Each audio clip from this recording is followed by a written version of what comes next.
సన్మార్గం తెలుసుకోవడానికి. సన్మార్గం అంటే ఏంటి? సన్మార్గం అంటే ఏంటి? ఏదైతే సత్గ్రంథాలు ఇస్తున్నాయో దాని యొక్క తత్వాన్ని, దాని దాని సారాన్ని తెలుసుకోవడానికి సత్సంగం అంటే.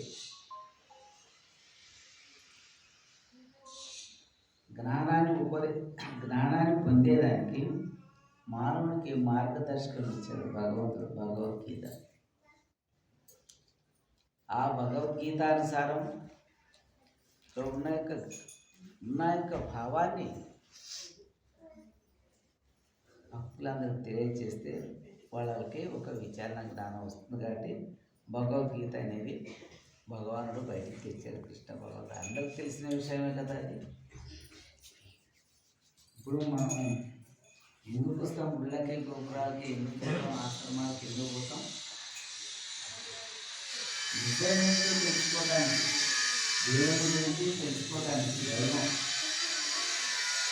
దైవాన్ని నుంచి, దైవతత్వం నుంచి, అది దైవతత్వాన్ని తెలుసుకోవడానికి ఏం చేయాలి అనేదానికి గుళ్ళు, గోపురాలు, ఆశ్రమాలు. అంతేనా? ఇంకెందుకు? దుడ్డు కలిగించడానికే.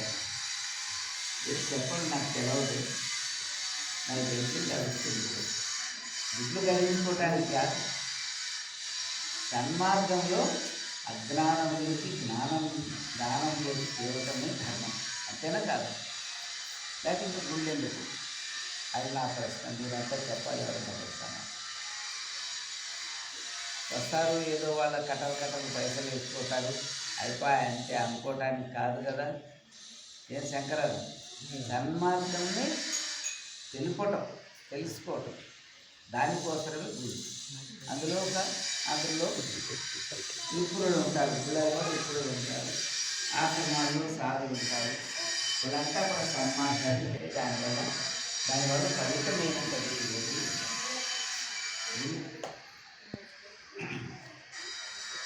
సన్మార్గం తెలుసుకోవటానికే వస్తారు. సన్మార్గం తెలిపేటోళ్ళంతా గురువులు. సో ఇప్పుడు ఏమైందంటే ఈ 4 ధర్మాలలో విప్రధర్మమే పూర్తిగా హాని కలిగింది. విప్రధర్మంకి ఎప్పుడైతే హాని కలుగుతుందో, ఎప్పుడైతే దాని బాధ్యత రహితంగా ఉండదో, అప్పుడు ఏమవుతుంది? సమాజంలో అశాంతిగా పెరుగుతుంది. విప్రధర్మం ఏం చెప్తుంది?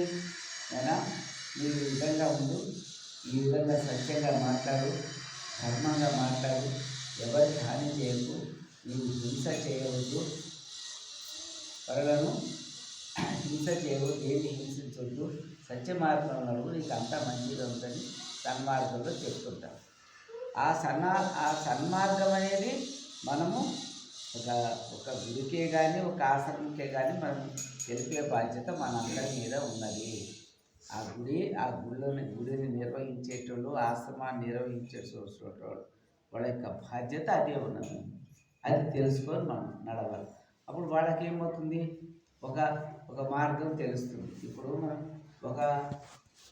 మనం గుడికి వచ్చిన తర్వాత వాళ్ళకి మనం ఏమీ తెలపలేకపోయినాం అనుకో, అక్కడ ఏం చెప్పరప్ప, ఏం చేయాలంటాం కదా. ఒకటి, నువ్వు ఈ విధంగా నడవాలి నాయన, ఈ విధంగా నడిస్తే నీ మనసు అనేది మంచిగా ఉంటుంది, నీ మనసు శాంతిగా రావాలంటే ఏం చేయాలో భగవంతుని యొక్క ధ్యాస చేయాలి, భగవంతుని ధ్యానించాలని చెప్తారు. భగవంతుని ధ్యానించాలి. ధ్యానిస్తే ఏమవుతుంది? అప్పుడు నీకు ఆ భగవంతుని యొక్క కృప కలుగుతుంది అని చెప్తారు. అసలు భగవంతుడు అనేటివాడు అంతటా నిండి ఉండాలని అందరూ కూడా చెప్పారు. అమ్మగారు లాంటి వాళ్ళు చెప్పారు. తర్వాత భక్తులు కూడా, ఎంతోమంది భక్తులంతా కూడా సర్వాంతర్యామి ఉన్నారు భగవంతుడు అని మన ప్రహ్లాదుడు కూడా తన తండ్రికి చెప్పారని. భగవంతుడు అనేటివాడు ఏం త్యాగానే లేదు, నీలో ఉన్నాడు, నాలో ఉన్నాడు, అంతటి నిండి ఉన్నాడని చెప్తాడు ప్రహ్లాదు. అంతేనా కాదు? అంత చెప్పినాడని మన శాస్త్రాలు చెప్తున్నాయి. ప్రహ్లాదుని చెప్పినాడు మనం చూసిలేము, కానీ ఆ విధంగా ఆ చరిత్రను నమ్మితే ఉంటుంది భగవంతుడు అంతటా నిండి ఉన్నాడని చెప్తూ ఉన్నాడు. ఏనండి, కృష్ణ భగవానుడు ఏమంటారు? దేహో దేవాలయ జీవో ప్రోక్తో సనాతన. దేవో దేవాలయ, జీవో ప్రోక్తో సనాతన అంటాడు ఎవరు? కృష్ణ భగవాన్. అంటే నీ దేహమే దేవాలయము, నీ దేహమే దేవాలయము, అందులో ఉన్న ఆత్మనే ఎవరు చెప్తాడు కృష్ణ భగవాన్. మరి కృష్ణ భగవానుడు జ్ఞానస్వరూపుడు. ఆయన జ్ఞానము వెదచల్లేడు అనమాట. జ్ఞానస్వరూపుడు అని పేరు తెచ్చుకున్నాడు, జగద్గురు అయినాడు. ఎవరు? కృష్ణ భగవానుడు. మరి రాముని జగద్గురు అనలేదు, మరి కృష్ణుడే జగద్గురు అన్నారు. ఆయన జ్ఞానాన్ని ఉపదేశించారు. ఆ విధంగా జ్ఞానం ఇచ్చేటివాడే మనం ఆశ్రమాలకు పోయినా దేవాలయాలు పోయినా జ్ఞానం ఇవ్వాలి. ఇప్పుడు మనకి దగ్గరలోనే హైదరాబాద్ ఉన్నది. హైదరాబాద్లో రామకృష్ణ మఠం వాళ్ళు ఒక కొండ మీద, అది బహుశా జూబ్లీ హిల్స్ దగ్గర ఎక్కడో ఉంటుంది, కానీ అక్కడ ఏమవుతుందంటే అక్కడ నరసింహస్వామి గుడి ఉన్నదన్నమాట. ఎక్కడైనా వేయడం లేదు తెలవదు. అక్కడ ఏం చేస్తారంటే అక్కడ పోగానే గుడి దర్శనం చేసుకుంటారు. కొంతమందికి అందరినీ ధ్యానంలో కూర్చోబెడతారు.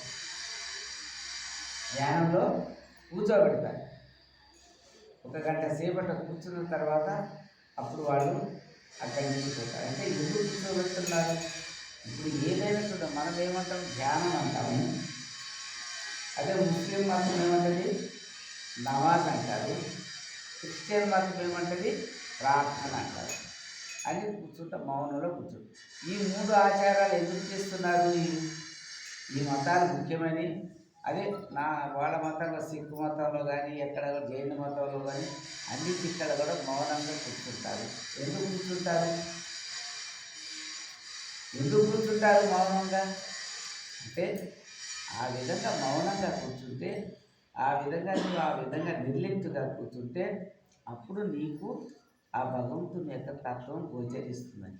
అమ్మగారు ఎన్నోసార్లు కూర్చుంటాడు, మీరు నిర్లిప్తుగా అట్టే కూర్చోండి, అంటే ఎన్నోసార్లు చెప్పారు అమ్మోళ్ళు ఎంతో సులభంగా. మీరు అట్టే కూర్చుంటే మీరు కూర్చోగా అప్పుడు మీకే గట్టిగా కూర్చొని ఏం చేయాలని చెప్తారు కదా. అమ్మగారు కూడా ఎన్నోసార్లు కూర్చుంటారు. అంటే ధ్యానం అనేది అన్ని మతాలు కూడా అంగీకరించినట్టే కదా, అంగీకరించేనా? మరి ఆ అన్ని మతాలు అంగీకరించిన తర్వాత ఈ జీవహింస చేసేది ఎందుకు వచ్చింది? ఈ జీవహింస చేసేది మధ్యలో ఎందుకు వచ్చింది? మరి ఈ జీవహింస అనేది చేయరాదనేది తెలపటం మన యొక్క ఏవైతే ఉన్నాయో మన ప్రార్థనా మందిరాల యొక్క బాధ్యత అవునా కాదా? అది చెప్పాలంటే ఎప్పుడైతే నువ్వు ఆ హింస నుంచి వాళ్ళని బయటకు వేస్తావో అప్పుడు వాళ్ళు ఒక విచారణ వస్తుంది, జ్ఞాన విచారణ. ఆ జ్ఞాన విచారణ వల్లనే అతని యొక్క జన్మ సార్థకం. ఇప్పుడు వాల్మీకి చరిత్ర మనందరికి తెలుసు. వాల్మీకి ఎంతో హింస చేస్తూ ఉండే నారద మహాముని ఆయనకి దర్శనం ఇచ్చి, ఈ విధంగా కాదు, ఈ పాపం చేస్తున్నావు, నీకేం సంబంధం, ఈ పాపం మోసేటోళ్ళు ఎవరు, నీ భార్య పిల్లలు మోస్తారంటే అవును అందరం మోస్తాము. అడిగితే మాకేం సంబంధము, నీవు పెళ్లి చేసుకున్నావు, నీదే ఆ బాధ్యత అని భార్య అంటది. కొడుకులు కూడా నువ్వు ఎందుకు కన్నావు, అందువల్ల నీదే బాధ్యత, ఆ పాపంతో మాకు సంబంధం లేదంటారు.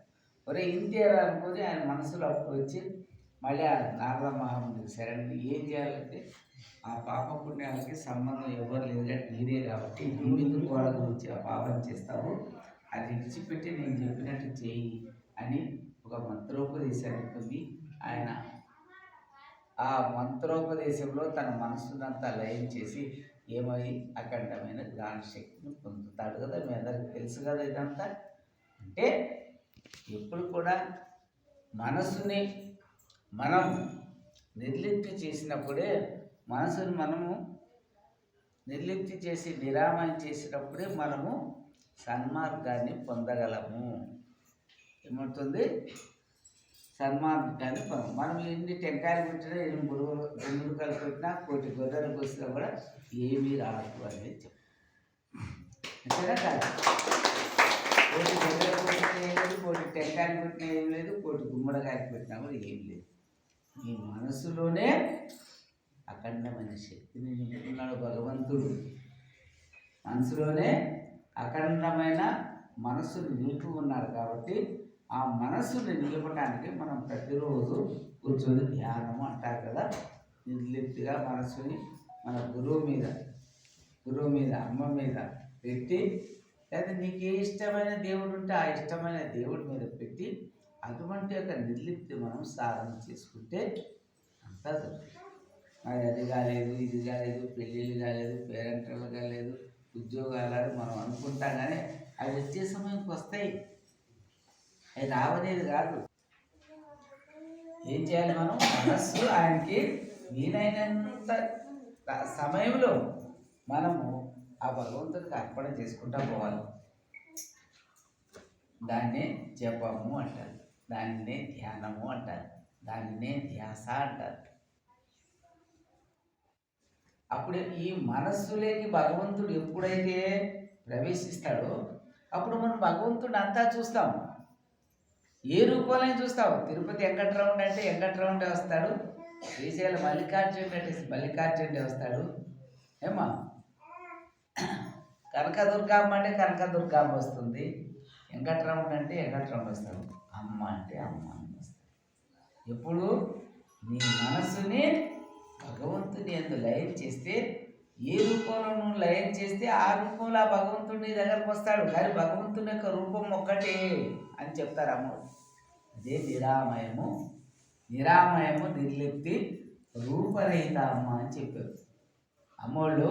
మాణికేశ్వరి మాత కాదు చెప్పారు అందరికి, కానీ అజ్ఞానంలో ఉన్నారు. ఇంకా అజ్ఞానం కూడా పోయే రోజు వస్తుందేమో. కానీ రూపరహిత అమ్మ అంటే అంతటా నేను నిన్ను ఉంటాను నాయన, నేను అంతటా నిన్ను ఉంటాను, నేను లేదు జాగానే లేదని ఏ గురువు చెప్పలేదు, అమ్మ చెప్పారంటే అది అర్థం చేసుకోవాలి. అమ్మ నాకు తినడంలో భావం చేయాలి. ఈ లోక కళ్యాణం చేయడానికి అమ్మ వచ్చారు. ఇది మహాగురుస్థానం. ఆయన తపస్సుతోటి పండింది, ఆయన తపస్సుతోటి ఇది పవిత్రమైపోయింది. ఇలాంటి జాగాకి ఎంతో అపకారం చేయాలని ప్రయత్నం చేస్తున్నారు, వాళ్ళంతా కూడా పాడైపోతారు. నాయన అమ్మ ఏమన్నారు? ఎవరైతే అపకారం చేయడానికి వస్తారో పాడైపోతారు నాయన. దానికి మనకి భగవంతుడు ఎవరు చెడపాలని వస్తాడో వాడే చెడిపోతాడు అన్నారమ్మ. ఎవరు అపకారం చేస్తే వాడే చెడిపోతాడు. ఎవరెవరు ఎన్నో చేయాలని చూస్తే, ఎవరెవరు ఎంతో అడ్డాలు చేస్తే, ఎవరెవరు కనిపిస్తూ ఉంటే భగవంతుడు ఈ చిత్రాన్ని అంత వృద్ధి చేసినట్టు ఆయన ఉంటారమ్మా. అందుకు ఇంకా అజ్ఞానంలో భక్తులైండి కూడా అజ్ఞానంలో పోతున్నారంటే అది వాళ్ళ పాపకర్మ. అది వాళ్ళ పాపకర్మ. మనం చేయవలసింది ఏంటి? ఈ స్థానంలో భగవంతుని యొక్క స్థానంలో జపము ధ్యానం చేసుకొని, అమ్మ మీ యొక్క కృప, మీ యొక్క ఆశీర్వాదం మా మీద ఉంచండి, మీ దయ ఉంచండి అనే కోరుకోవాలి అమ్మను మనం. అమ్మ మీ దయ ఉంచండి సదా అంటే చాలు. సదా మీ భక్తిలో మేము ఉండని అమ్మ, సదా మీ స్మరణలో ఉండని అమ్మ అని. ఆ విధంగా మనం నడిస్తే అదే బ్రహ్మానందం. ఆనందం ఆనందం బ్రహ్మానందం అని పాడుతుంటాడు శంకరన్న. అదంతా నిండి ఉంటుంది, మనలో నిండి ఉంటుంది. ఎప్పుడు మనం భగవంతుడి యొక్క స్మరణ ధ్యాసలో ఉండాలి. ఉండటానికి అలవాటు చేసుకోవాలా. మనం పోతూ ఉంటాం, గాడి మీద కూడా పోతూ ఉంటే కూడా భగవంతుని యొక్క ధ్యాసలో పోవాలి. మనం అంతే అమ్మ మీద ధ్యాస పెట్టుకొని పోతూ ఉంటే ఆ మధురానుభూతి అంటాం. కేవలం అమ్మ వచ్చారంటే ఈ లోక కళ్యాణం కోసం, లోకాన్ని ఉద్ధరించడానికి కోసమే వచ్చారు, కానీ ఒట్టి మాటలకు వచ్చి లేరు. ఇక్కడేమో ఒక గురువు అనిపించుకోవటం రాలేదు, ఏమో ఒక ఆశ్రమాలు చేయాలని రాలేదు, ఏదో వేల మంది శిష్యులు చేసుకోవాలని రాలేదు. అమ్మడు లోక కళ్యాణం చేయటానికి భగవంతుడు ఆ పరమాత్ముని యొక్క ఆదేశం ప్రకారం వచ్చారు. అలాంటి చేసుకోకుండా ఆయన ధర్మం. వాళ్ళు నరనారాయణ రూపమై ఉన్నారు, వాళ్ళు చేసుకుని అంతర్ధానం వెళ్ళిపోతారు. వాళ్ళ కార్యమైన దాకా వాళ్ళ యొక్క నిఘా ఉంటుంది. అందుకని ఎవరు ఈ చెడుపు చేయాలన్నా, ఎవరు ఈ ఆశ్రమానికి ఏం చేయాలన్నా వాళ్ళే పాడైపోతారు. అది మాత్రం ఖండితంగా అమ్మగారు చెప్పిన విషయము. కానీ అందరూ కూడా అటువంటి ఆలోచన పోకుండా మాకు మంచి జరగాలి, మేము మంచిగా ఉండాలి అని అనుకోవాలి. ఇక్కడ ఏమున్నది? ఎవరు ఏం లేదు, అందరం ఒకటే. ఇక్కడ ఎవరు పెద్ద లేదు, ఎవరు చిన్న లేదు. అందరం ఒకటే. అందుకని ఆత్మ బంధువులు ఆత్మస్వరూపాలు అనుకుంటాం కదా మనం. అంతా ఒకటే. ఇక్కడ ఎక్కువ లేదు తక్కువ లేదు. ఎక్కువ తక్కువ అని కూడా అనుకోరాదు. వాడు ఎక్కువ నేను తక్కువ నేను అనే భావన కూడా రాదు. ఏదండి ఉండవలసింది వినయం విధేయత. గురుస్థానంలో వినయం విధేయత ఉండాలి. ఎందుకంటే ఇది ఆయన తపో జాగా. ఇది ఈ జాగాలో ఈ జాగాలో ఏం కోరితే కూడా అంతా ఉంది. పెద్ద మార్కెట్ ఇది. పెద్ద మార్కెట్. దొరకని వస్తువు లేదు ఇందులో. ముక్తి దగ్గర నుంచి అన్నీ దొరుకుతాయి. వాడు జగడవాడిపోతున్నంటే వాడు జగడమే తీసుకుపోతాడు ఆయన అంటారమ్మా. వాడు జగడవాడిపోతాడంటే వాడు జగడమే తీసుకుపోతాడు ఆయన. వాడు మంచి కోరుకుంటే మంచి తీసుకుపోతాడు. అది వాడు తీసుకుపోతే వాళ్ళ ఇష్టం, మనం ఏం చేస్తామంటారు అమ్మ. అటువంటి యొక్క మార్గాన ముక్తి అమ్మ మామూలుగా మార్గాన ముక్తి. మనకి మార్గాన్ని, జ్ఞాన మార్గాన్ని, దైవ మార్గాన్ని చూపించే అమోఘమైన గురువు.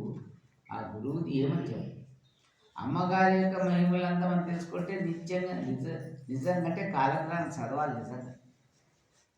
కానీ మనం అంత చదువుతాము, అంత ఇష్టం చేయము, అంత వినము. ఏదో వినేటోళ్ళు వింటారు కానీ వారి యొక్క మహిమలు అద్భుతాలే ఉన్నాయి అన్నమాట. ఏమా అద్భుతాలే ఉన్నాయి అమ్మగారి మహిమలు.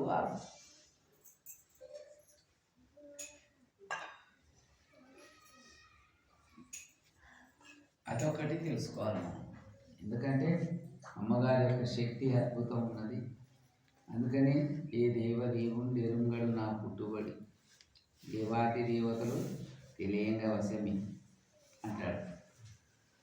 దేవతలు తెలియంగా వశమే అని అంటాడు అనమాట.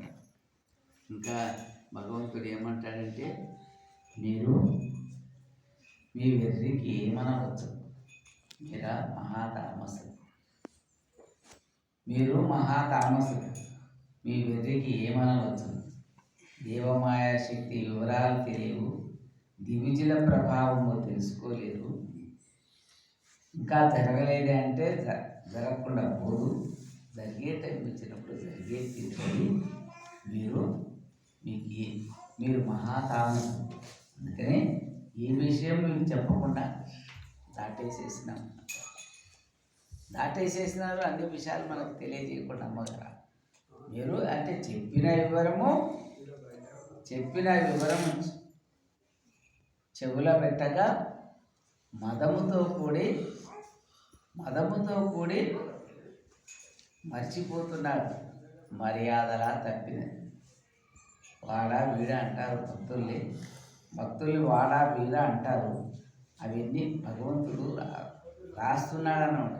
మర్యాదలా వాడేంది వీడేంది అంటారు. అంటలేదా చెవుల మీద అదే అంటాడు. వాడా వీడ అనేది మర్యాద తప్పి స్థానంలో మనం ఎట్లా ఉండాలా అని అనుకోవాలి.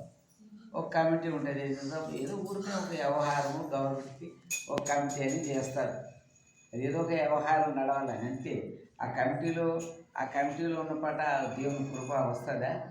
అందులో సక్రంగా నడిస్తే వస్తుంది. అందులో సక్రం తగ్గితే ఏమవుతుంది? అందులో సక్రం అయితే రాకుండా నేనే. అందులో ఎంతో బాధ్యతగా నడిస్తే అప్పుడు దాని యొక్క గౌరవాన్ని, దాని యొక్క పొందగలరన్నమాట. గురుస్థానంలో ఇంకే మర్యాదలు తప్పినవి. మీరు మహా తామసులు. అందుకని మేము చెప్పటం లేదు, నిజమైన విషయాలు మీకు చెప్పటం లేదు, అన్నీ తప్పించేసాం. ఆ టైం వస్తే టైం అన్నీ చదువుతా అప్పుడు తెలుస్తుంది అని అంటాడు భగవంతుడు. అది ఇంకా అంత చక్కగా రాసి ఉన్నాడు. అంత చక్కగా చెప్పాలంటే అది.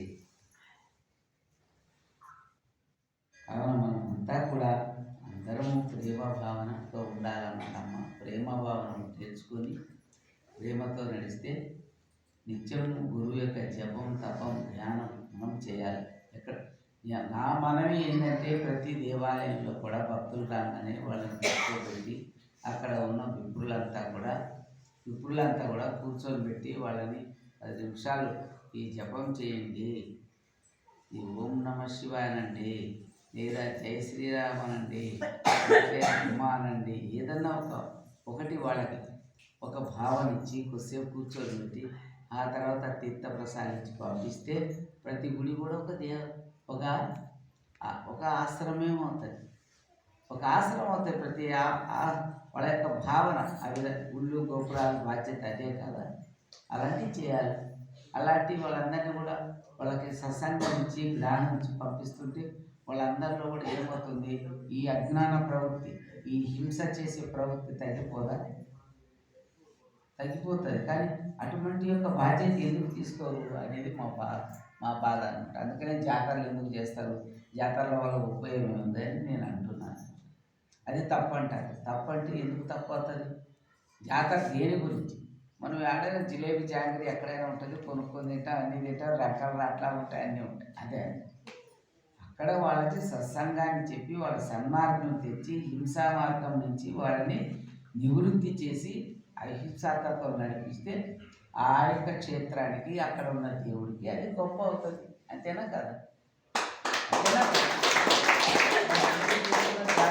మళ్ళీ కొన్ని జాతరలు అయితే కోళ్ళు కోస్తారు, గొర్రెలు కోస్తారు, మేకలు కోసి మాంసం వండుకొని కమ్మగా తినిపోతారు. అదే దేవుని దగ్గరకు వచ్చేది మనం పాపం పోగొట్టుకోవటానికి వస్తాము. పాపం పోయే పనులు అక్కడ జరుగుతున్నప్పుడు అది ఎవరిది బాధ్యత? అది అక్కడ నడిపే ఆ జాతర నడిపేటోళ్ళదే కదా బాధ్యత. సన్మార్గం ఇవ్వండి. ఇప్పుడు ఎట్టయిపోయింది, మన భారతదేశము ఋషి సాంప్రదాయం నుంచి పుట్టిందంటారు. సనాతన ధర్మం ఉంటుంది. సనాతన ధర్మం అంటే ఏంటి? మన ఋషులు ఏం బోధించి ఏ మార్గం నడిచారో అది సనాతన ధర్మం. అంతేనా కదా? ఏమని అది సనాతన ధర్మం. ఆ సనాతన ధర్మాన్ని మనం నడపాలన్నమాట. అదంతే. భగవంతునికి ఒక కులము లేదు, ఒక మతం లేదు. మాకేం కులం నాయన, మాకేం అంటారు సాధు సత్పురుషులు. ఎవరన్నా అంటారు? ఏ సాధులైనా కూడా, ఏ సాధు సత్పురుషులు కూడా కులము మతం గురించి ఎంతారన్నమాట కదా. అందరిలో ప్రేమ తత్వాన్ని నింపడానికి ప్రతి ఒక్క సాధువులు కానీ సత్పురుషులు కానీ ప్రయత్నం చేస్తారు. అదే ధర్మాన్ని మనం సనాతన ధర్మం అంటే ఇది పోవాలి కదా, అజ్ఞాన ప్రవృత్తి పోవాలా. ఇటువంటిది మీరు చేయరాదు. ఈ హింసా వృత్తిని మానాలని ప్రతి ఒక్క గుడి వాళ్ళు చెప్పాలా అంటున్నాం. చెప్పనప్పుడు ఆ గుడి వల్ల అక్కడ పోయినందువల్ల ఒరిగేది అంటున్నాను. ఎవరైనా నన్ను తిట్టండి, ఏమన్నానంటే కొట్టండి అనుకో, కొట్టితే కూడా ఏం పర్వాలేదు. కానీ అన్నది కరెక్టా కాదా, సత్యము ధర్మం. అక్కడ పోయినందుకు ఒక ఆనందాన్ని వాళ్ళకి పంచాలి, ఒక అద్భుతాన్ని వాళ్ళకి పంచేయాలి, వాళ్ళు భగవంతుని యొక్క తత్వాన్ని తెలపాలి. అప్పుడే ఆ యొక్క క్షేత్రం వల్ల ఉపయోగపడుతుంది, సమాజానికి ఉపయోగం అవుతుంది. అన్ని క్షేత్రాలలో ఆ బాధ్యత తీసుకోవాలనేది నా యొక్క ప్రార్థన. రూపాయి యోగి వీర